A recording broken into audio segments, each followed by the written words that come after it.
What is going on, guys? David Productions 345 here. Today we got the other half of the video. This is going to be the top 5 things I love with my 2013 Dodge Charger RT all-wheel drive. Let's get right into it, guys. So number 1 on my list, this is not in any particular order. The reason I like this car a lot is just because it's all-wheel drive, as you guys can see. So the only reason I got this car exactly is just because it's all-wheel drive. I live in an area where the winters are pretty harsh. There's a lot of snow. This car is driven year-round. I know I probably shouldn't drive it year-round, but this is the only car I have right now. And it's awesome in the winter. You can tell it's all-wheel drive because the brakes are in the front of the rotor. The rear-wheel drive ones has the brakes right here.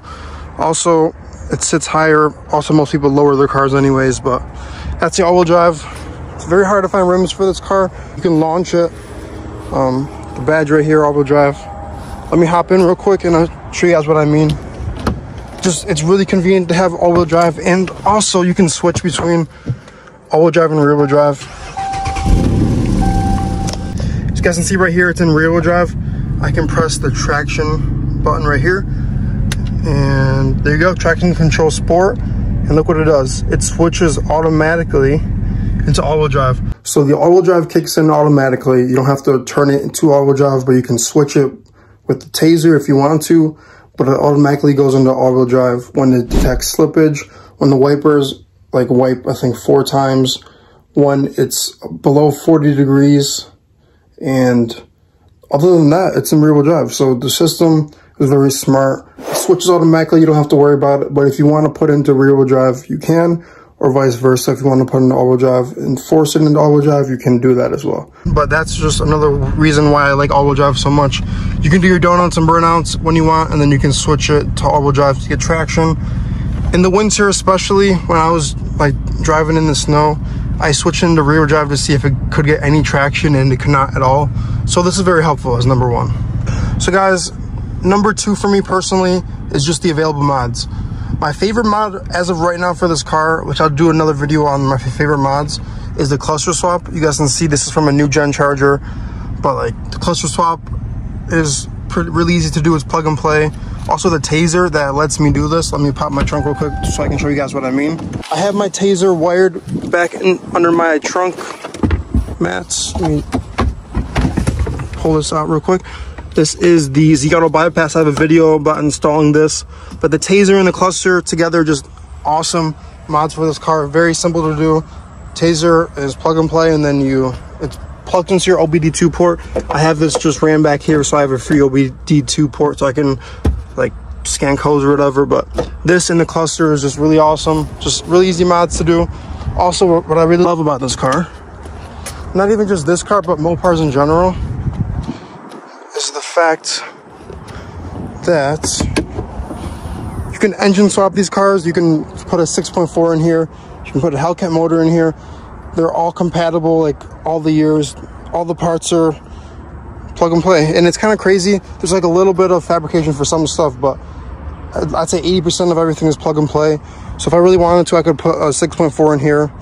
Plugs up to the 5-speed transmission. Dodge has been lazy and didn't really change anything. The front reinforcement bar is the same as a newer one, but just the fact that you can swap any part mostly.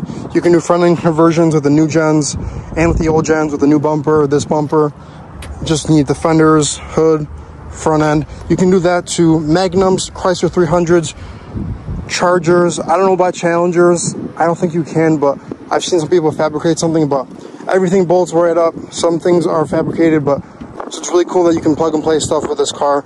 I did put a Hellcat airbox in here, and that just bolted right up. So it's really cool that that's like that. So that's number 2 for me. It's just the available mods. So we're going back into the interior for number 3, but it's because it's fully loaded. Red interior. Let me hop in here real quick so it doesn't keep beeping at me. But it has the red interior. It has Beats speakers. You guys can see the Beats logo. Heated and cooled seats, heated and cooled cup holders, heated rear seats, folding mirrors that go down when you put in reverse, heated mirrors, auto dimming rear view mirror, adaptive cruise, 8.4-inch touchscreen, a cluster that was a pretty cool cluster for the year, adaptive cruise. There's so many options, memory seats. Just some of these options are for like newer cars, which is crazy. Like a lot of people always ask me, like, this is a 13. I'm like, yeah, this car is really loaded. It also has navigation, Bluetooth calling, dual climate control. It also has a sunroof. Just so many features, guys. And for the year, this is great, just because a lot of cars at the time didn't have this big screen. They had this like tiny one, or they just didn't have a lot of these features.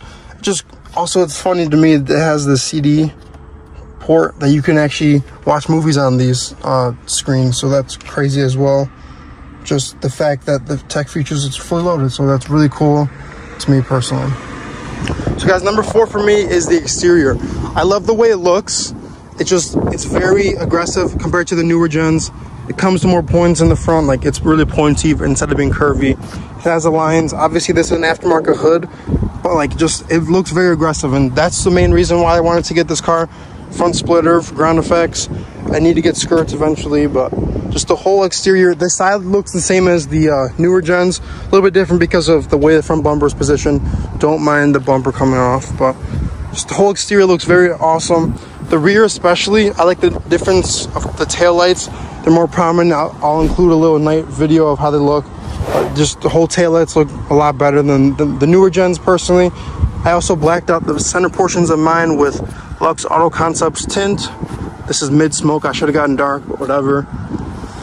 Quad tips for the effect. Just, it's more squared off in the back. I have the SOT spoiler in the back. I have the rear window spoiler as well. But just this whole exterior looks amazing to me, and it's one of the main reasons why I wanted to get this car. They're very aggressive, and as I said before, these cars, you don't see much of them compared to the newer stuff, and I just like something different. Red is my favorite color, so the exterior color especially is why I wanted to get this car. So that's number 4, guys, is the exterior being very aggressive, and I love it. And number 5, guys, is it's a V8, and it has daily drivability. So I've daily driven this car since 2021 August, and it's been 2 years basically. My highest average MPGs I think was like 17 or 18 when I used to go to school.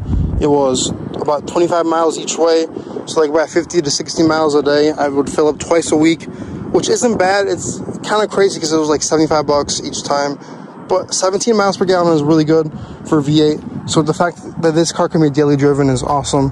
You can obviously daily drive a Hellcat if you want to, but this car is pretty good for daily driving. It has the power when you need it. It has 370 horsepower stock. Crank, probably wheels like 330. This car probably has like 370 to the wheels maybe, because it has a Diablo tuner and an exhaust. But the fact is, this car can be quiet when you want it to be, and when you're just cruising around, and then it can be loud when you want it to be as well. Also forgot to mention, this car is very comfortable. The seats are very bolstered, very plush.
Anyways, guys, thank you guys for watching. Stay tuned for more videos, and I'm out. Peace out, guys.